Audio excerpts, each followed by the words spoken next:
To install blades onto the COS-Tool V-Groove Cutter, first remove the yellow blade clip. Install one blade sharp side down onto the post. Then replace the yellow blade clip. Install the other blade on the other side of the tool the same way.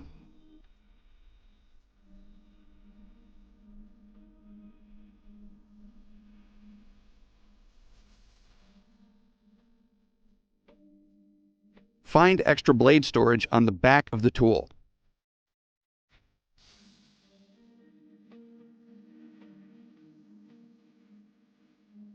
To adjust the blade depth of the V-Groove Cutter, find the blade depth dial on the rear of the cutter.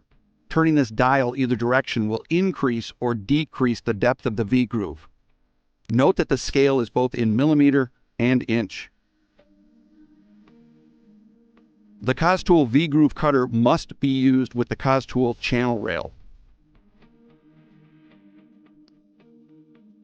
Always use foam board underlayment.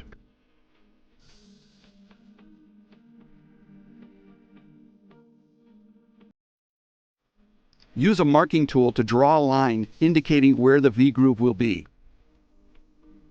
Note the reference points on the tool itself to indicate where the V-groove will be cut on the foam. And using the indicator marks on the tool, center the tool over the line you've drawn. Hold the blade holder down and pull straight back to cut the V-groove. The excess will peel out from the foam. Setting the depth to go almost all the way through the foam, but not quite, allows you to make a nice clean fold in the foam. Visit our website to see the entire COS-Tool family.